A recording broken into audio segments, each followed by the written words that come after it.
Begin our news conference by asking our head coaches to make an opening statement about their week in North Texas, and then we will move on to questions from the floor. And again, we'll be here for approximately a half hour. Coach Drinkwitz will come to you first for an opening statement. Yeah, I just want to say our appreciation for being included in the 88th Goodyear Cotton Bowl Classic. It's been an unbelievable event. It starts first with people, and the people of the Cotton Bowl Classic have been unbelievable as far as hosting and taking care of our needs, making sure that we have everything we need to, especially on Christmas, around the holidays, for our families, our players to feel the warmth of the holidays here in Texas was really important and very appreciative to them. But now we're to the point where it's about the game, and our focus needs to increase on the game. It's a great opportunity to be in a New Year's Six, but it's really important to play well. To have 34 days off and play is a real challenge, and so our focus is to try to focus on the fundamentals, the things that are really going to matter: pre- and post-snap penalties, ball security, tackling. And so today in our Fast Friday, that's going to be an emphasis for us to try to make sure that we play a clean game. Obviously, we've got an incredibly talented opponent. They have all the makings of a championship football team. Probably the most explosive team that we've played offensively, with the combination at running back, tight end, and wide receiver. Their offensive line does an incredible job of both protection and establishing lines of scrimmage. Defensively, their front six is as tough and as strong as anybody in the country. I don't think their back end has a whole lot of weaknesses. Their nickel player, I think, is a very talented player because of his ability to play both man and disguise coverage. And then obviously their special teams are elite. So tremendous challenge for our football team, but we're excited to play, and I know our guys are ready to compete at a high level. And so appreciative of the invitation to be here, and appreciative of all the opportunities that were afforded to us while we were here. Thank you, Coach. Now, Coach Day. Yeah, and I'll echo what Eli said about just how great everybody here at the Cotton Bowl has been. Was here in 2017 and talked for a long time about the hospitality that all the folks here shared with our team, and it's been the same. It's been better. It's been better, and like Coach said, being here for Christmas is a different experience, but our guys have really enjoyed the week, but have also had a great week of practice. Practice in a first-class facility like we're in right now, made it easy and seamless. And again, a lot of people have a lot of pride in this bowl, and so it's an honor to be a part of. Practice has been good all week and ramping up to the game. It started back in Columbus as we, had our fundamental phase and then game plan phase, put that in, and then came here and went through a week of practice. It's been exciting to see our team, rally around our quarterback, Devin Brown, who's going to be starting his first college game in the Cotton Bowl against Missouri here, who's a great team, very well coached, very talented, good in all three phases, play complementary football, and have a lot of momentum. So we know it's going to be a battle tomorrow night, and our guys are excited for that. All right, Coach, thank you so much. Let's go to questions from the floor.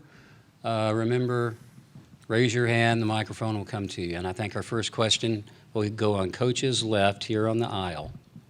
Andy Anders, 11 Warriors, is for Ryan Day. You've got a few guys in this game, Xavier Johnson, Matt Jones, and Josh Proctor, that have been with the program a really long time, have actually seen out their full collegiate eligibility with the team. Just for those guys, what's it been like to see them go through this process for their final game? And I guess what will the emotions be like afterward when they depart from the program? Yeah, we're going to petition to see if we can get some guys from 8th years and see if that's possible between COVID and medical. And these guys have been in the program a long time, and each guy has their own story. And I think with a lot of the focus around the transfer portal and everything that's going on across college football, these guys embody what it means to be a student athlete. They're all going to have great NFL careers, but they've made an impact. They've left a legacy behind in their rooms. All of those guys have been leaders. They've come up and really developed within the program and left something behind for the younger players. And that's the sign of somebody who really takes a lot of pride in where they're at. All those guys have had opportunities to either go and declare early to go to the NFL, or possibly transfer somewhere else, and they didn't. They know what it means to be a Buckeye, and they're going to be missed.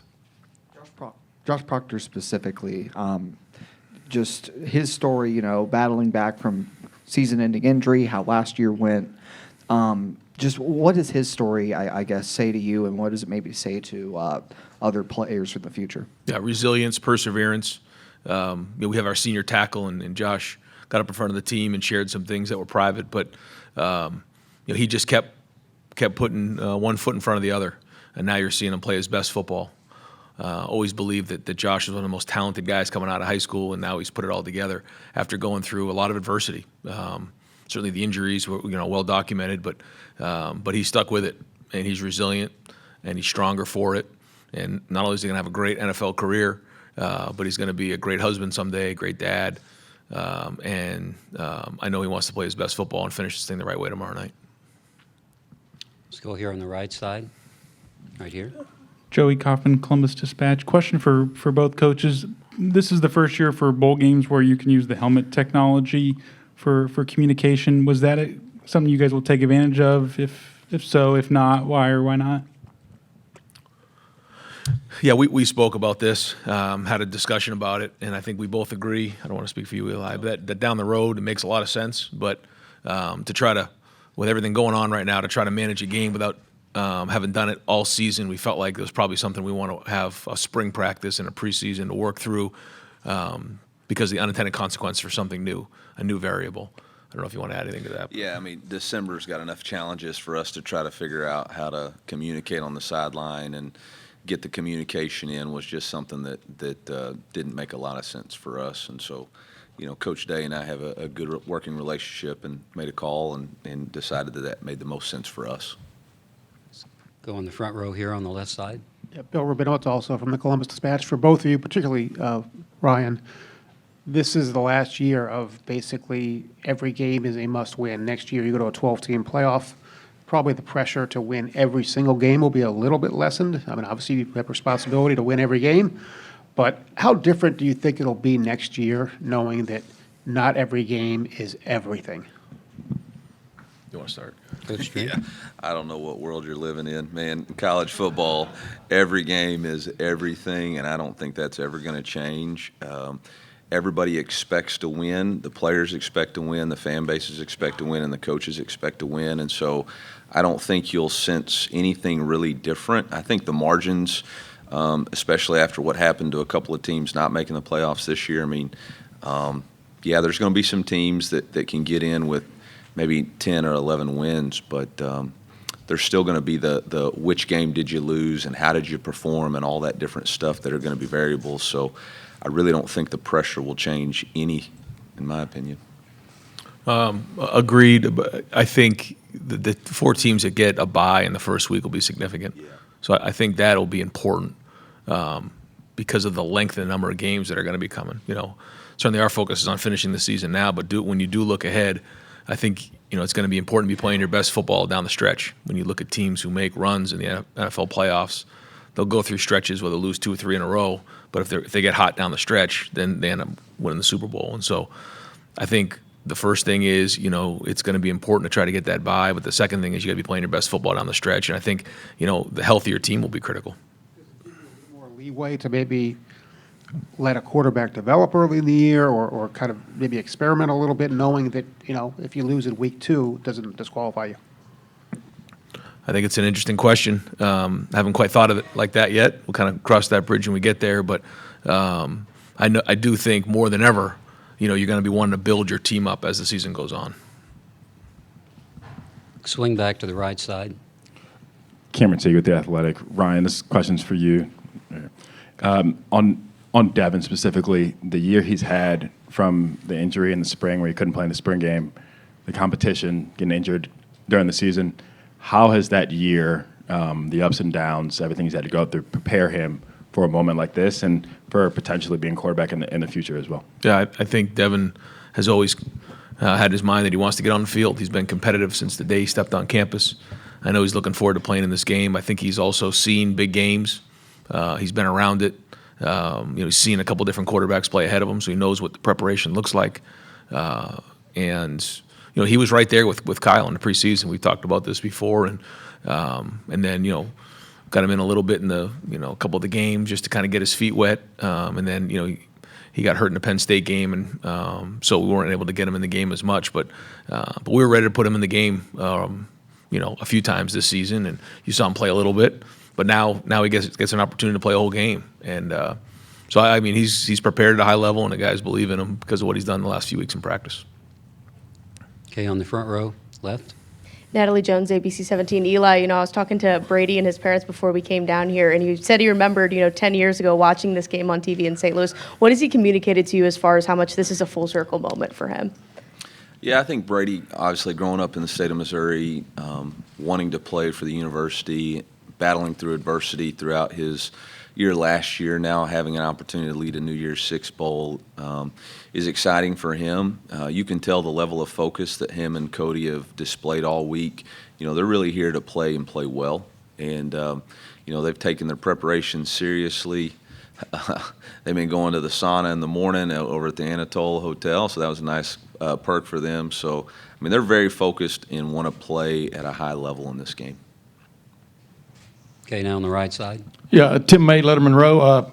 For Ryan Day, who's playing in this game, who's not playing in this game, or who's not playing in this game? Can Thank give you us for an- asking that question. You're I've been welcome. waiting on this one. You're welcome, Coach. But Yeah.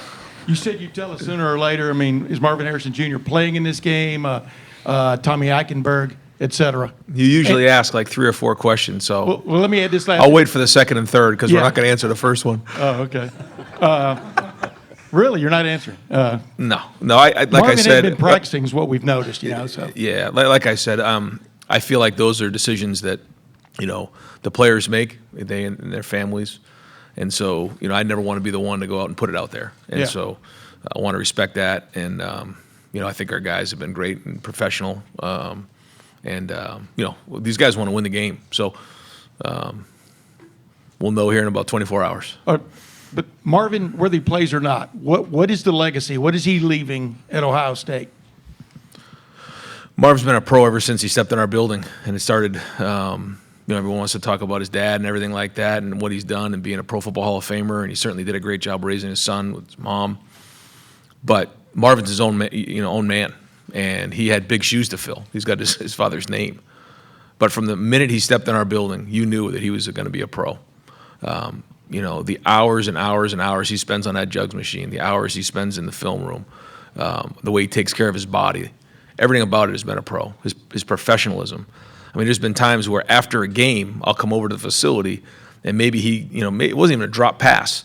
He's in the facility after a game hours, catching the ball, going over that same one again because it didn't get right in the game. And I think that legacy that he's leaving behind to the younger players is tremendous. And I think it's been said publicly, so I don't think I'm putting him out there. But when you ask him, what do you want to do in football? He says, I want to be the best receiver to ever play the game. Like, whoa. And your habits have to reflect that. They do. And that's what's special about Marvin. Let's go in the far back on Coach's left for the next question. Eli, Ben Arnett from KOMU TV in Columbia. You've extended both your coordinators in the last week. Can you give us a sense of the impact that both Kirby and Blake have made in their time, changes, attitude, just kind of the imprint they've had on your program and their various sides of the ball? Yeah, you're only as good as the people you surround yourself with, and I think there's been incredible vertical alignment within our coaching staff where both Kirby and Blake utilize their unique personalities to communicate the message of the head coach to their side of the ball. We have a sign in our staff meeting that says low ego, high output, and preference versus performance. And I think both of those guys reflect that immensely. Low ego, it's not about them, it's about what's best for our program and our team in order to win. They're not concerned about either side of the ball stats. They just want to work together to find the best way for our team to win. And, neither one of them has worried about preference. Both of them came in unique situations, tried to utilize the foundations that were already laid to best help our players get up to speed the fastest. And this day and age in college football, that's not usually what it is. Most coaches come in with big egos trying to prove who they are. These guys came in with, hey, I just want to help us win. And very appreciative to them and their families, and very appreciative to our administration for stepping up and helping us create a place that is where they want to be. And so, we wouldn't have the season we have if it wasn't for Blake Baker and Kirby Moore and the way they've coached and related and communicated and connected to our football team. Okay, you're on the second row, or first row. Joe Nugent, NBC4 Columbus for Ryan. This will be the final game for Gene Smith as the athletic director. How much credit does he deserve for what Ohio State football is today? Yeah, where do I start? I try to get a collection together to see if we can go 4 more years, but he and Sheila have decided they're going to stay strong. I've said publicly before, what he's meant to so many people, the impact he's made on so many people. Ohio State has over 1,000 athletes year in and year out, 36 sports. It's a tremendous job, and he's done it with grace, success on and off the field. But the impact he's made on people is really what it's all. When it's all said and done, that's what this is all about. The reason you get into coaching, the reason you become an AD is to have an impact on people. He's done that. He's done that to me and my family. The opportunity he gave me as a first-time head coach and to believe in me and the support he's shown and his guidance over the years has been tremendous. I don't know all the ADs that have come before, but he's one of the best of all time. Second row on our first row. Frank Cusimano, KSDK in St. Louis. Coach, can you discuss, in addition to what he's done on the field, the overall impact of what Luther Burden has meant to your program?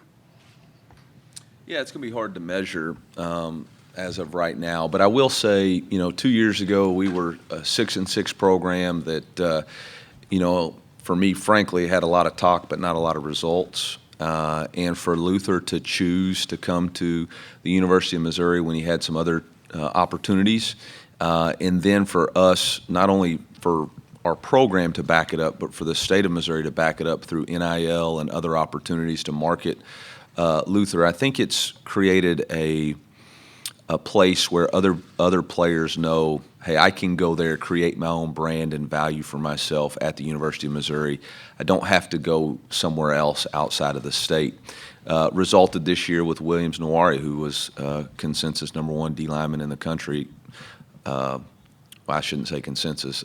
In one of the 6 rankings, he was #1 in the country. But to choose to play here, we've had other players in the portal choose to come back.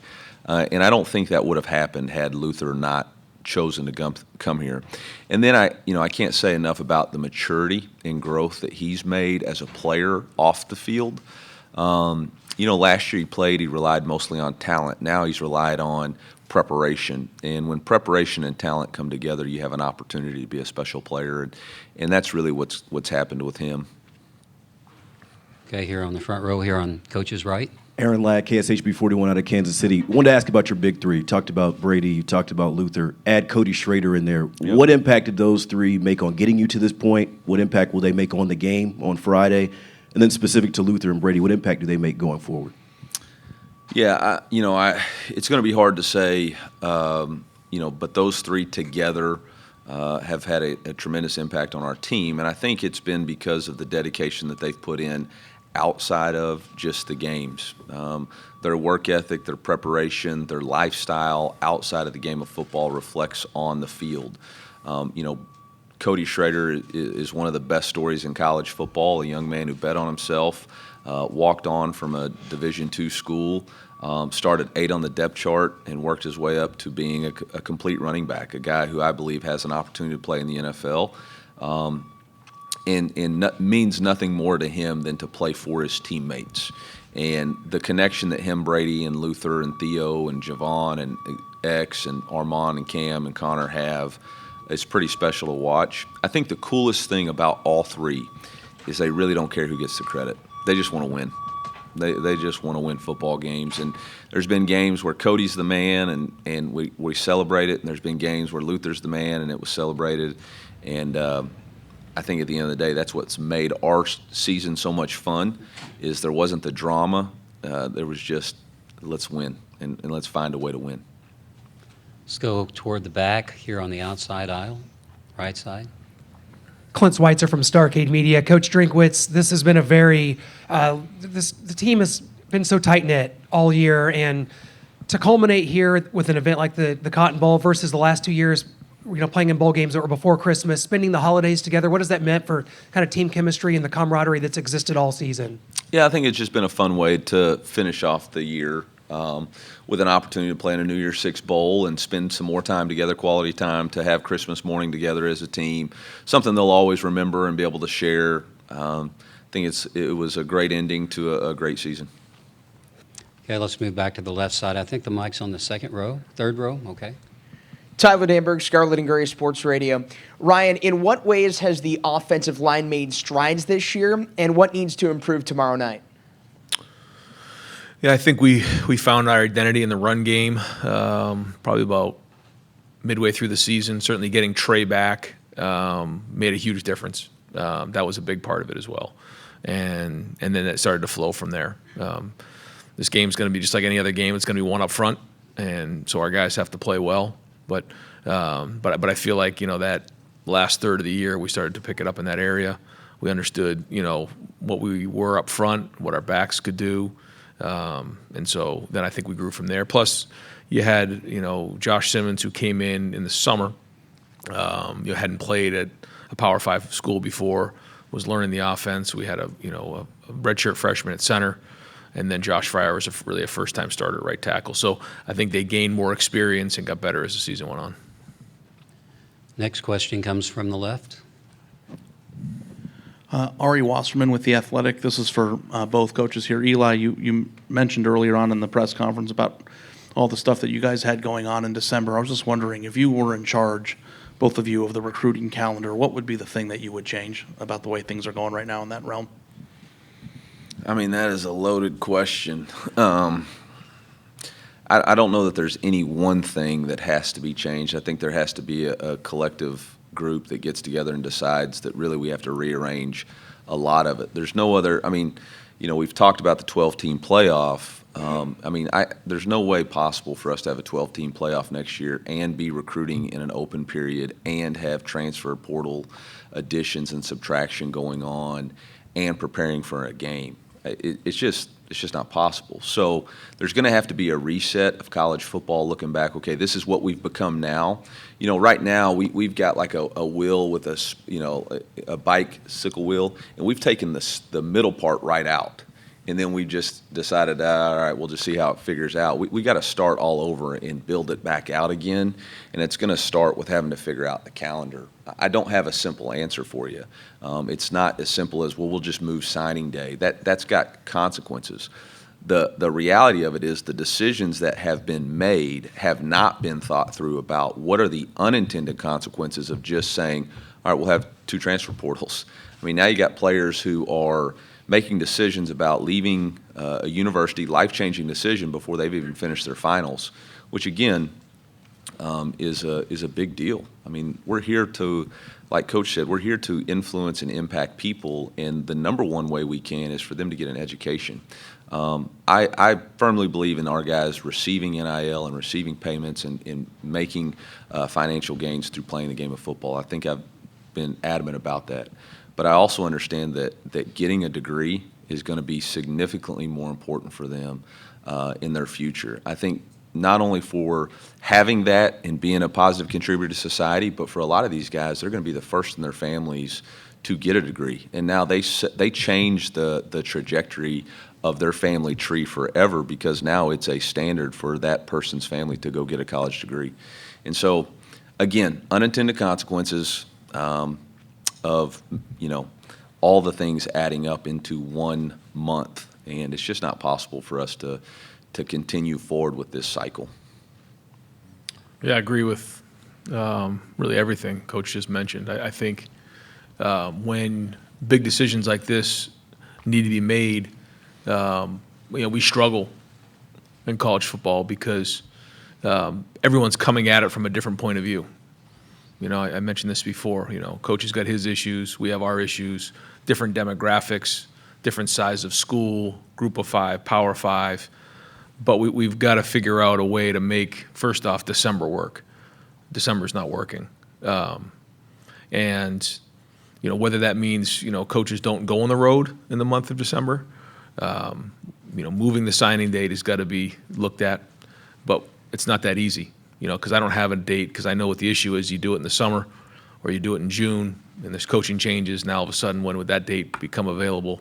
So while I don't have good answers, we all need to come together and make some hard decisions. And like Coach said, I don't think we can just patch it up and say, let's put a patch on this right here. We got to look at this thing from a big picture and then start from scratch and go from there.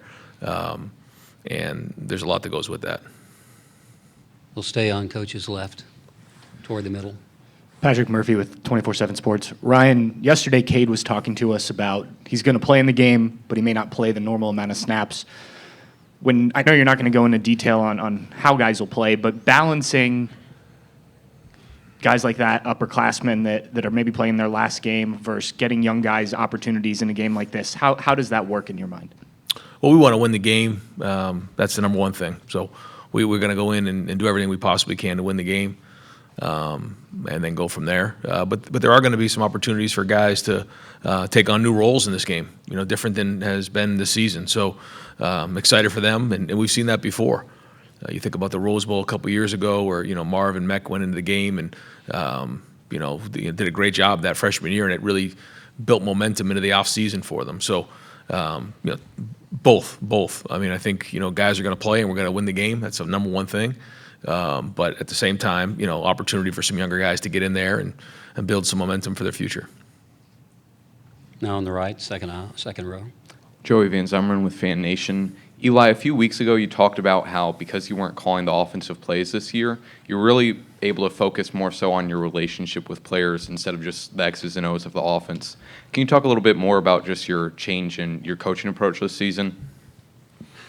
Yeah, it really began after the bowl game. Going back to the month of December, I wasn't doing the best that I could for our football team. We have a sign in our building that says, do your job, put the team first, right? Embrace your role, put the team first. And I wasn't doing that. I wasn't embracing my role as the head coach. I was trying to hold on to my ego of being the play caller. And I needed to step back and say the job as a head coach is to build this team, empower other people to do their jobs, and really build connections amongst our players from player to player, coach to player, and from our university or from our team to our university and community.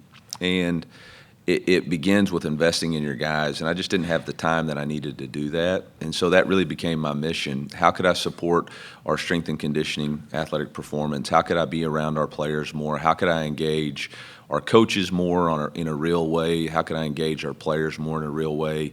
To create a more connected team. Football is a powerful game, and there's always elite teams, but it's really not about elite talent. It's about elite teams. Ryan alluded to it earlier, when NFL teams get on a run, it's teams that are connected. And I felt like, we needed to be more connected so that when that moment came and we broke through, we would be able to sustain it. And that kind of happened for us after the Kansas State game. It really just came down to me being more living my integrity, not just talking about it, but being about it and putting the team first, embracing my role as the head coach. Kirby Moore came in and did a phenomenal job to coach the offense, call the offense, and couldn't have had it happen any better for us. We're approaching the end of our news conference. Take maybe 2 or 3 more questions. I think the next one should come from the left on the outside aisle. Nathan Baird from Cleveland.com. Ryan, how much does Devin's performance on Friday play into what this quarterback room is going to look like next spring, whether you're going to bring somebody else in potentially, or is that something that's decided more holistically, not just based on one game? Well, I know that everybody in this game has got an opportunity to build some momentum for next year. Devin's exactly in that situation. This is exactly what he wanted. He wanted this opportunity, and so he's taken it and run the last few weeks. And I think the guys on the team feel it. They feel his presence out there, and so this is what a great opportunity for him to do that. once the season's over, we'll kind of figure out where we're at with everything. But as of right now, I mean, he's our quarterback, and we're moving forward. And this is a great opportunity for him to go build more confidence with the guys around him as we head into next season. Okay, let's come on this side, maybe 2 questions, and we'll finish up with one on the left. So, Daniel Stiv at Fox 2 St. Louis. Coach Drinkwitz, I want to reflect a little bit on your the last question from this side. When you look back at your career, App State to Mizzou, kind of the trials and tribulations leading to this moment, how do you see yourself in this moment going up against a team like Ohio State to the point that you've gotten this program to? Well, first off, I have a tremendous amount of respect for Coach Day and the job that he's done.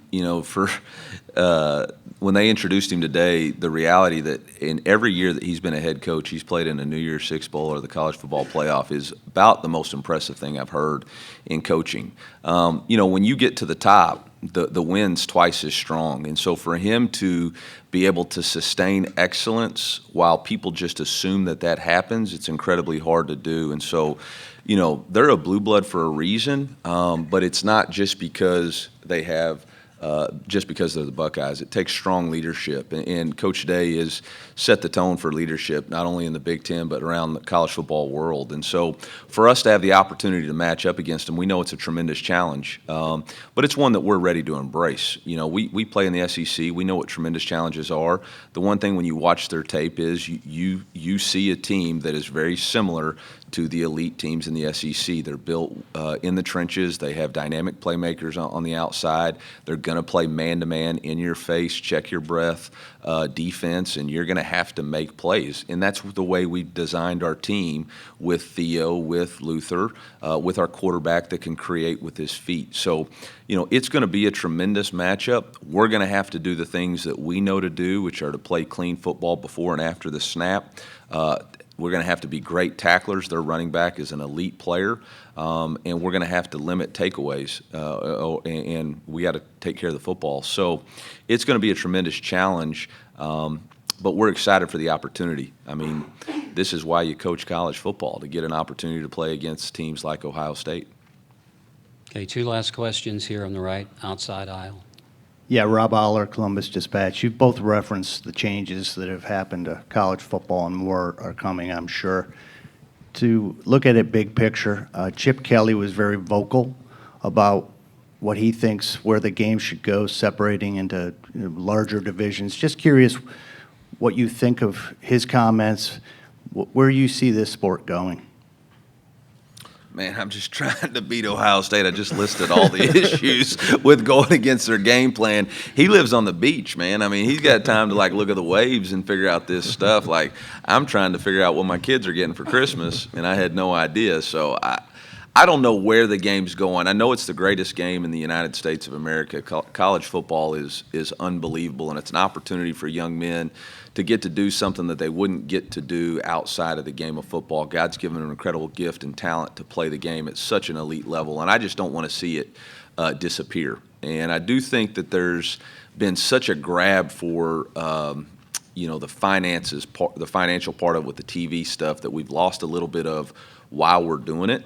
And what's best for the student athlete. And I will say, I really felt like this in August, and I still feel like even Chip carried out the message. At some point, football's got to make decisions that impact just football. Okay, we're never going to be able to sit in a room as an NCAA and make decisions that are positive for football and other sports, Olympic sports or track and field and all that. We don't live in the same realm. And so at some point, we're going to have to make decisions that are just about football in order for us to have the success and sustainability that we want.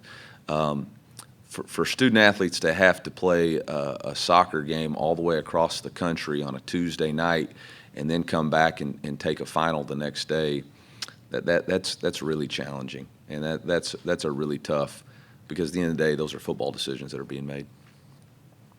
Yeah, I agree. I think we can probably talk about this for hours. Obviously, I know Chip very well, and he's very well thought out. He's always been a guy who thinks outside the box, and I think it's going to take a little bit of that thinking here. It's something that maybe we're not all used to, but something that's best for the student athletes. And It's going to take some creative thoughts, and then it's going to take a lot of hard work to actually execute it and then enforce it. And I think we all know that, but I think that's why we need to get some of these great minds in a room together and get this thing figured out. There's a quote that says, ideas are everywhere, execution is everything. And that's what it's going to come down to. I mean, everybody can have ideas, but at some point we got to get in a room and execute the ideas to create the college football that we want moving forward. Okay, our last question here on the inside aisle, left side. Tony Girdman, Buckeye Huddle. For Coach Drinkwitz, what is it? Is it easier for you and your defensive staff to prepare for a quarterback who is throwing 300 or 600 passes, or 22 like you guys are facing this month? You know, as soon as it was announced that Devin was going to be the starting quarterback, we pulled every one of his plays to watch it, and that was probably a big mistake because it shows the diversity of things that he can do. And then understanding Coach Day's past and Coach Hartline's past, you realize that there's such a variety of things that they'll be able to adapt and make this offense go with his skill set. So it'll be a challenge. We'll be reactive. You know, we'll have to react to see what his style of game plan is. I was hoping he would tell us today, but y'all didn't ask any of those questions. So we'll figure it out. You know, I think the one thing about Blake and his style of defense is, you know, we have the ability to create width with our defense and our odd front. We have the ability to get into heavy personnel if they go heavy and try to establish the run. So we'll just have to figure out what style of game it becomes and then react to it. But, you know, like Coach said, their quarterback's very talented. He throws the ball very well, runs it very well, and you can tell that he's very good as far as leadership. I was hoping that he would give me a speaker too, but I didn't see that in my locker. So, I mean, I thought that was extended courtesy, you know. No speakers for you.